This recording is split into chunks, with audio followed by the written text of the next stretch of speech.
Sleeping Beauty. There were formerly a king and a queen who were so sorry that they had no children, so sorry that it cannot be expressed. They went to all the waters in the world, vows, pilgrimages, all ways were tried, and all to no purpose. At last, however, the queen had a daughter. There was a very fine christening, and the princess had for her godmothers all the fairies they could find in the whole kingdom. They found 7, that every one of them might give her a gift, as was the custom of fairies in those days. By this means the princess had all the perfections imaginable. After the ceremonies of the christening were over, all the company returned to the king's palace, where was prepared a great feast for the fairies. There was placed before every one of them a magnificent cover with a case of massive gold, wherein were a spoon, knife, and fork, all of pure gold set with diamonds and rubies.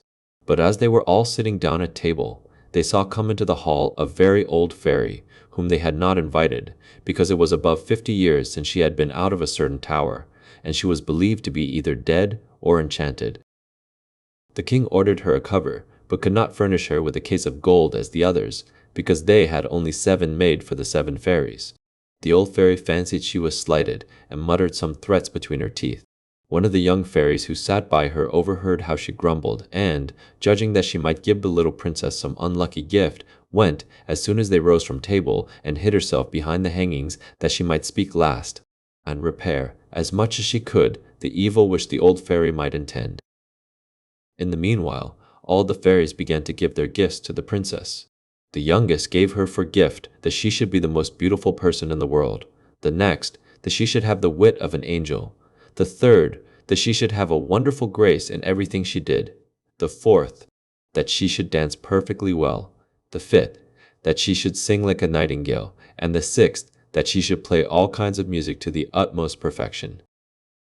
The old fairy's turn coming next, with a head shaking more with spite than age, she said that the princess should have her hand pierced with a spindle and die of the wound.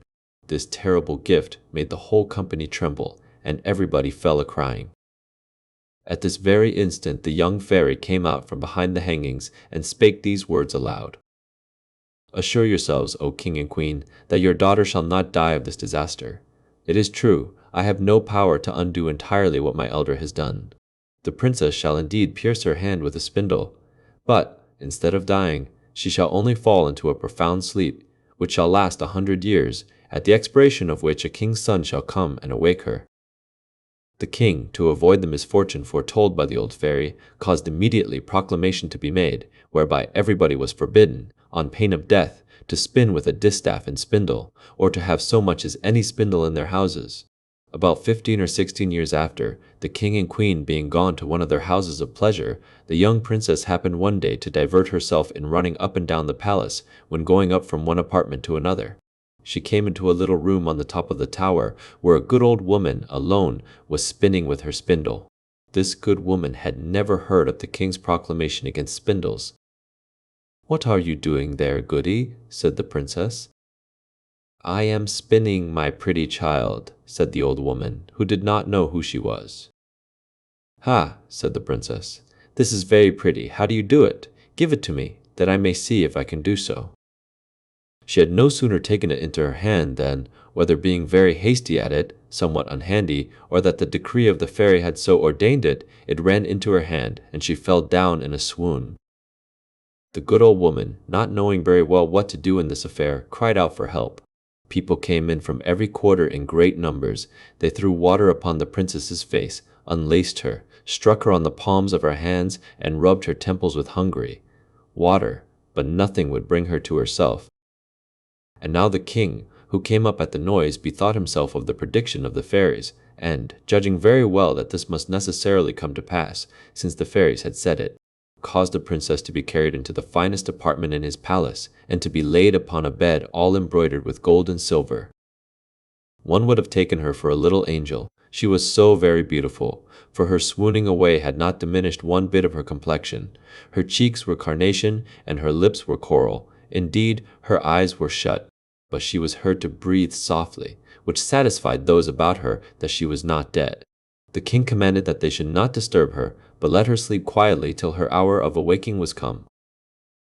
The good fairy who had saved her life by condemning her to sleep 100 years was in the kingdom of Matakin, 12,000 leagues off, when this accident befell the princess, but she was instantly informed of it by a little dwarf, who had boots of 7 leagues, that is, boots with which he could tread over 7 leagues of ground in one stride.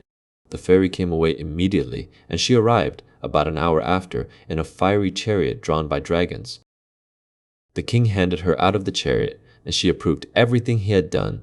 But as she had very great foresight, she thought when the princess should awake she might not know what to do with herself, being all alone in this old palace. And this was what she did. She touched with her wand everything in the palace except the king and queen. Governesses, maids of honor, ladies of the bedchamber, gentlemen, officers, stewards, cooks, undercooks, scullions, guards. With their beefeaters, pages, footmen, she likewise touched all the horses which were in the stables, pads as well as others, the great dogs in the outward court, and pretty little Mopsy too, the princess's little spaniel, which lay by her on the bed.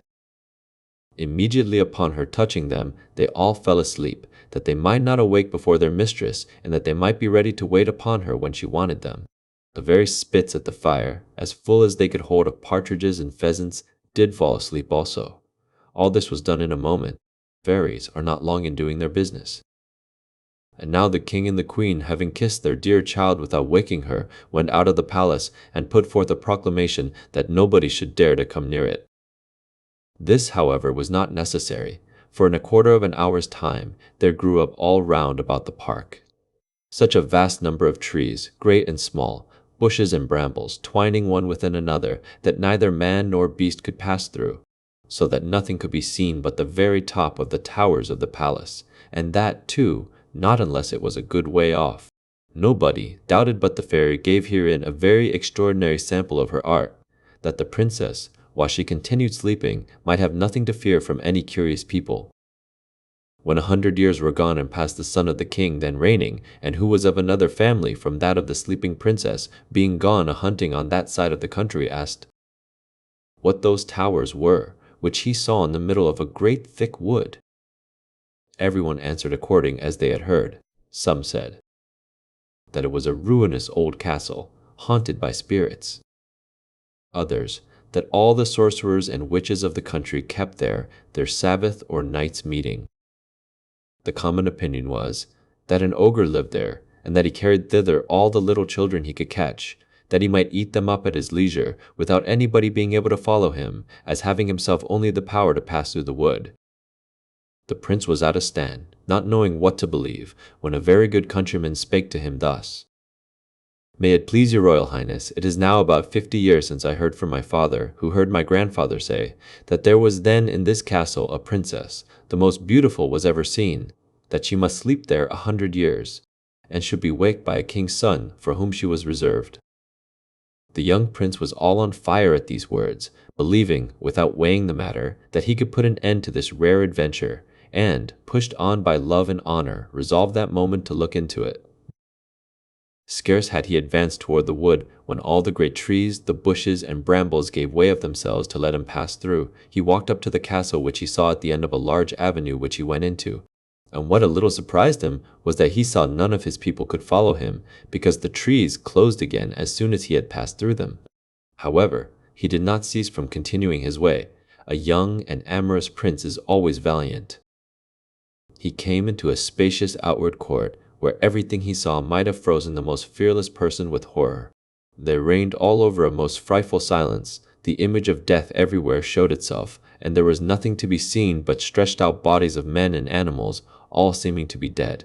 He, however, very well knew, by the ruby faces and pimpled noses of the beefeaters, that they were only asleep, and their goblets, wherein still remained some drops of wine, showed plainly that they fell asleep in their cups. He then crossed a court paved with marble, went up the stairs, and came into the guard chamber, where guards were standing in their ranks, with their muskets upon their shoulders, and snoring as loud as they could. After that he went through several rooms full of gentlemen and ladies, all asleep, some standing, others sitting. At last he came into a chamber all gilded with gold, where he saw upon a bed, the curtains of which were all open, the finest sight was ever beheld.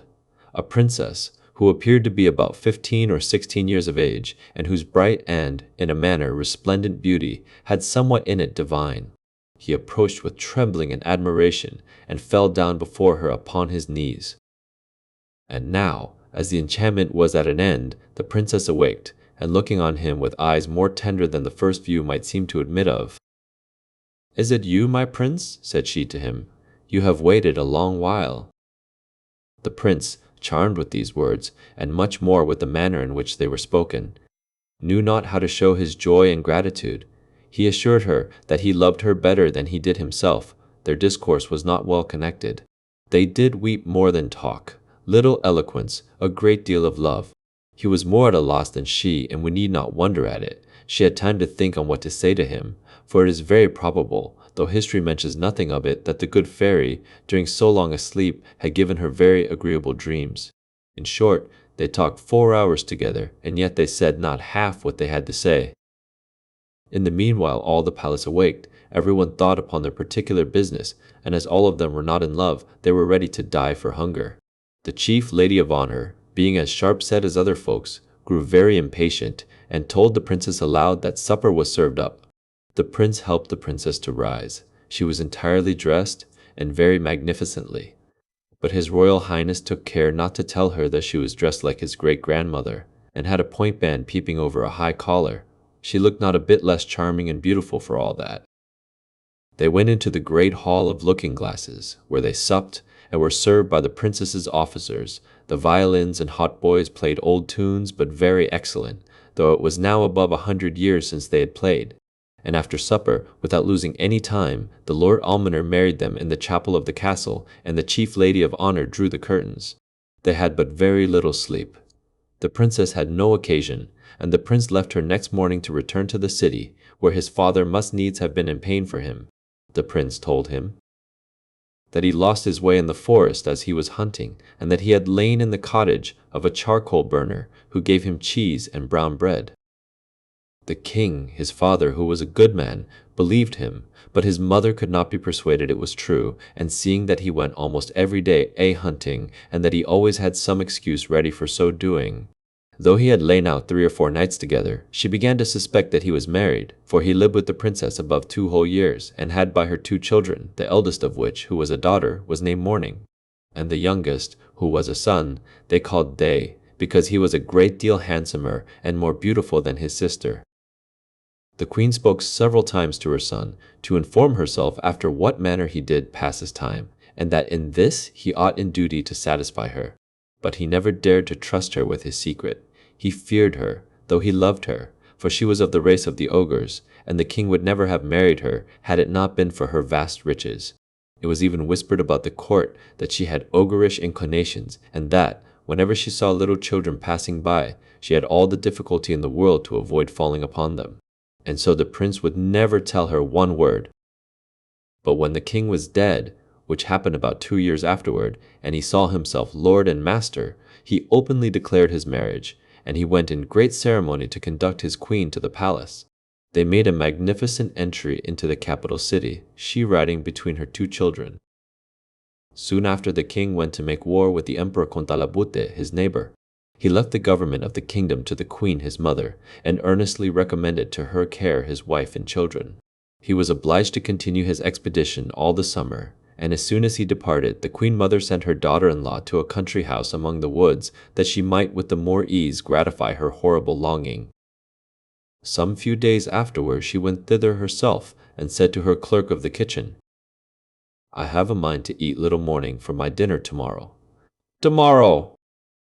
"Ah, madam," cried the clerk of the kitchen. "I will have it so," replied the queen, and this she spoke in the tone of an ogress, who had a strong desire to eat fresh meat, and will eat her with a sauce. Robert.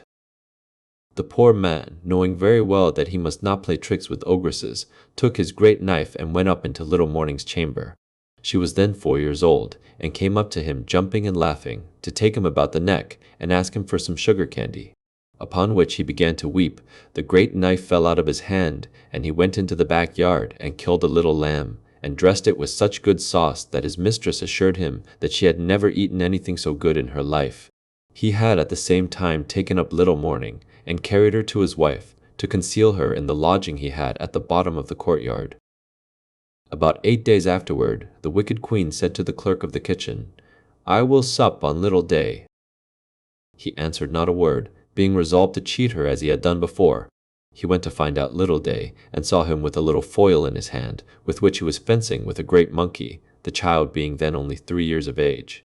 He took him up in his arms and carried him to his wife, that she might conceal him in her chamber along with his sister, and in the room of Little Day cooked up a young kid, very tender, which the ogress found to be wonderfully good. This was hitherto all mighty well, but one evening this wicked queen said to her clerk of the kitchen, "I will eat the queen with the same sauce I had with her children." It was now that the poor clerk of the kitchen despaired of being able to deceive her. The young queen was turned of 20, not reckoning the 100 years she had been asleep, and how to find in the yard a beast so firm was what puzzled him. He took then a resolution, that he might save his own life, to cut the queen's throat, and going up into her chamber, with intent to do it at once, he put himself into as great fury as he could possibly, and came into the young queen's room with his dagger in his hand. He would not, however, surprise her, but told her, with a great deal of respect, the orders he had received from the queen mother. Do it, said she, stretching out her neck. Execute your orders, and then I shall go and see my children, my poor children, whom I so much and so tenderly loved." For she thought them dead ever since they had been taken away without her knowledge. "No, no, madam," cried the poor clerk of the kitchen, all in tears. "You shall not die, and yet you shall see your children again. But then you must go home with me to my lodgings, where I have concealed them, and I shall deceive the queen once more, by giving her in your stead a young hind." Upon this he forthwith conducted her to his chamber, where, leaving her to embrace her children and cry along with them, he went and dressed a young hind, which the queen had for her supper, and devoured it with the same appetite as if it had been the young queen. Exceedingly was she delighted with their cruelty, and she had invented a story to tell the king, at his return, how the mad wolves had eaten up the queen, his wife, and her 2 children. One evening, as she was, according to her custom, rambling round about the courts and yards of the palace to see if she could smell any fresh meat, she heard, in a ground room, Little Day crying, for his mamma was going to whip him, because he had been naughty, and she heard, at the same time, Little Morning begging pardon for her brother. The ogress presently knew the voice of the queen and her children, and being quite mad that she had been thus deceived, she commanded next morning, by break of day with a most horrible voice, which made everybody tremble, that they should bring into the middle of the great court a large tub, which she caused to be filled with toads, vipers, snakes, and all sorts of serpents, in order to have thrown into it the queen and her children, the clerk of the kitchen, his wife and maid, all whom she had given orders should be brought thither with their hands tied behind them. They were brought out accordingly, and the executioners were just going to throw them into the tub, when the king, who was not so soon expected, entered the court on horseback, for he came post, and asked, with the utmost astonishment, what was the meaning of that horrible spectacle. No one dared to tell him, when the ogress, all enraged to see what had happened, threw herself head foremost into the tub, and was instantly devoured by the ugly creatures she had ordered to be thrown into it for others. The king could not but be very sorry, for she was his mother, but he soon comforted himself with his beautiful wife and his pretty children,